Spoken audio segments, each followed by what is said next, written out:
اعوذ باللہ من الشیطان الرجیم بسم اللہ الرحمن الرحیم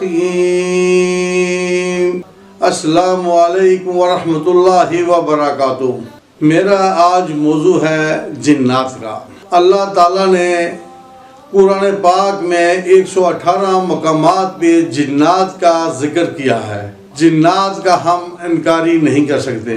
اللہ تعالیٰ نے قرآن پاک میں فرمایا جن اور انس جو ہیں یہ میری عبادت کے لیے میں نے پیدا کیے ہیں۔ اس سے دلیل ملتی ہے قرآن پاک میں، اور جنات کی کثرت آبادی بھی میں آپ کو بتاتا ہوں۔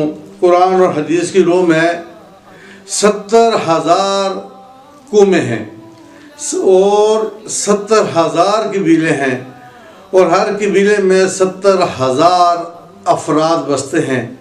یہ اتنی کثرت سے آبادی ہے کہ اگر آسمان سے سوئی بھی نیچے پھینکی جائے تو نیچے نہیں آ سکتی، ان کے سروں پہ گر جائے گی۔ بڑی ان کی آبادی ہے جنات کی۔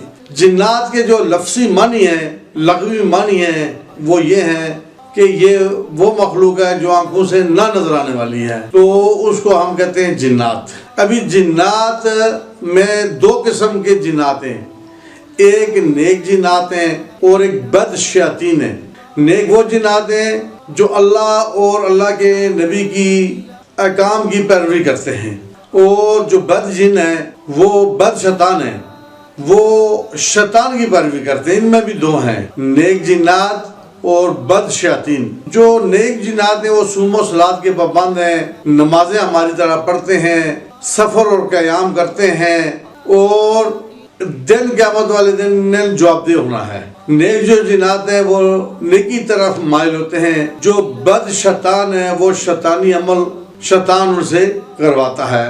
جن کی میرے بہنوں بھائیوں بزرگوں 3 قسمیں ہیں۔ جنات میں سے بھی 3 قسمیں ہیں۔ ایک جو جنات ہیں وہ ہوا میں ہوتے ہیں اوپر، دوسرے جو جنات ہیں ان کی یہ قسم ہے بچھو، کیڑے مکوڑے، کتے، بلیاں، یہ سانپ کی شکل میں ہوتے ہیں۔ دوسری شکل آ گئی۔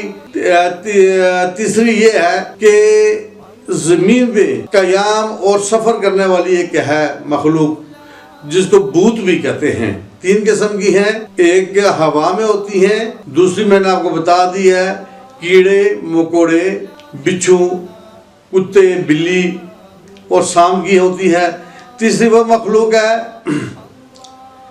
کہ قیام اور سفر کرتی ہے۔ اس سے اللہ تعالیٰ جو ہے حساب کتاب لیں گے۔ ان میں شادیاں بھی ہوتی ہیں، ان میں سارے معاملات ہوتے ہیں جس طرح کہ ہمارے دنیاوی ہیں، تو ان سے حساب کتاب بھی لیا جائے گا جو قیام اور سفر میں ہوتی ہیں۔ ان کی میں نے بتا دی 3 قسمیں جنات کی۔ صحیح بخاری میں ابو ہریرہ رضی اللہ تعالیٰ عنہ سے روایت ہے کہ ایک دفعہ نبی پاک صلی اللہ علیہ وسلم نے استنجے کے لیے کچھ پتھر مانگے، مجھے چاہیے، اور ساتھ یہ کہا کہ گوبر اور ہڈی نہیں لانا۔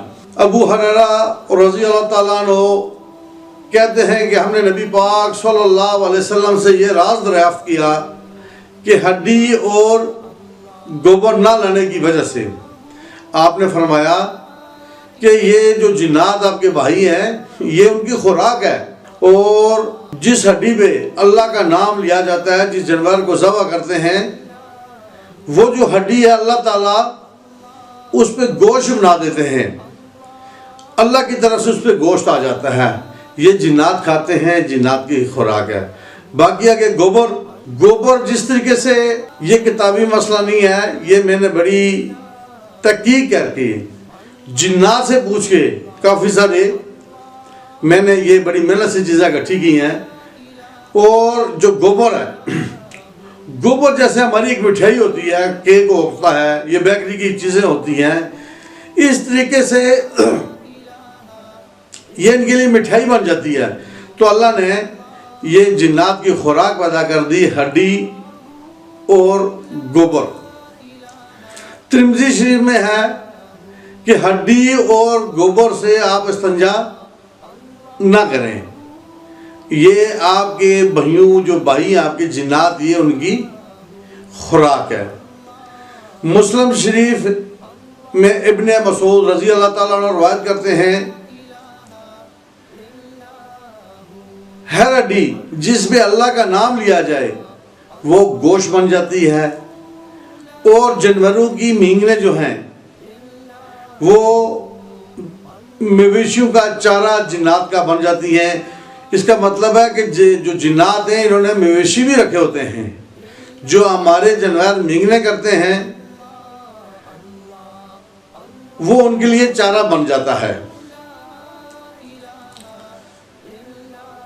باقی جو ہے یہ جنات جو انسانوں کے ساتھ بھی چمٹتے ہیں، یہ ہم انکار نہیں کر سکتے۔ ان کا ٹھکانہ جو ہوتا ہے قبرستانوں پہ ہوتا ہے، ویران جو جگہ ہوتی ہے اس پہ ہوتا ہے، جنگلوں میں ہوتا ہے اور کھنڈرات میں ہوتا ہے۔ تو انجانے لوگ کسی جگہ پہ پیشاب کر دیتے ہیں، یا بچوں کا گزرگاہ ہوتی ہے، جنات کی ان کے نگاہ پڑتی ہے، تو اکثر جو شیاطین جنات ہیں یہ چمٹ جاتے ہیں۔ اللہ کا لاکھ لاکھ شکر ہے کہ میں نے ان شیاطین جو جنات ہیں لا تعداد ان کو میں نے مسلمان کیا ہے، میں نے ان کو کلمہ پڑھایا ہے، اور کافی سارے ایسے بھی میرے پاس کیس آئے ہیں، کتابی یہ معاملے نہیں ہیں، پریکٹیکل ہیں جو میں نے کیے ہیں۔ جو جادوگر جو ہوتے ہیں ان کو کنٹرول کر لیتے ہیں، قابو کر لیتے ہیں، قابو کر کے جادو کے ذریعے لوگوں کے اوپر مسلط کرتے ہیں اور یہ لوگوں کو نقصان دیتے ہیں۔ جنات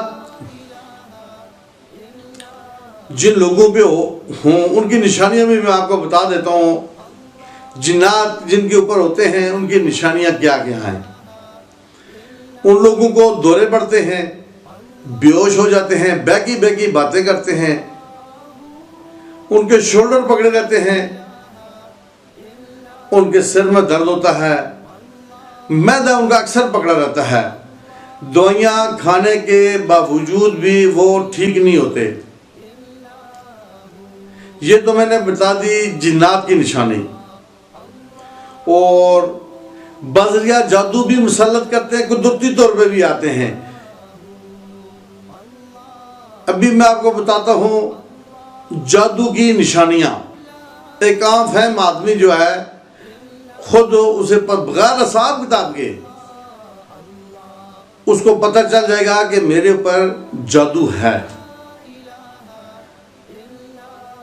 جادو یا جس آدمی کے اوپر ہوتا ہے اس کی 4-5 موٹی موٹی علامات میں آپ کو بتاؤں گا۔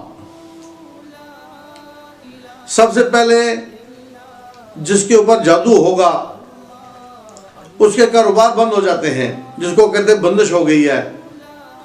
بالفرض کسی جگہ سے انکم آ رہی ہے تو وہ جو روپیہ پیسہ ہے اس کا ایکسٹرا لیکیج ہوتا ہے، ٹھہراؤ نہیں ہوتا، پیسہ ضائع ہو جاتا ہے، اور اس کے گھر پہ لڑائیاں شروع ہو جاتی ہیں، بے سکونی شروع ہو جاتی ہے۔ اگر بچے جوان ہیں تو ان کے رشتے نہیں ہوتے، اگر بچے پڑھ رہے ہیں تو تعلیم والی سائڈ پہ ان کو ناکامی ہوتی ہے، اور گھر میں ایسی بیماریاں آ جاتی ہیں، جسم ہے کوئی ہارٹ پیشنٹ بن جاتا ہے، کوئی گردے کا مریض بن جاتا ہے، کوئی نہ کوئی اس کو بیماری بن جاتی ہے۔ تمام جسم کے ٹیسٹ کرانے کے باوجود بیماری ٹیسٹوں میں نہیں آتی، تو یہ سمجھ لیں بغیر حساب کتاب کے کسی کی جانے کی ضرورت نہیں ہے۔ اگر یہ علامات ہیں تو جادو ہے۔ جادو کے بچاؤ کے لیے میں تھوڑا سا آپ کو بتاؤں گا کہ جادو سے کیسے بچا جا سکتا ہے۔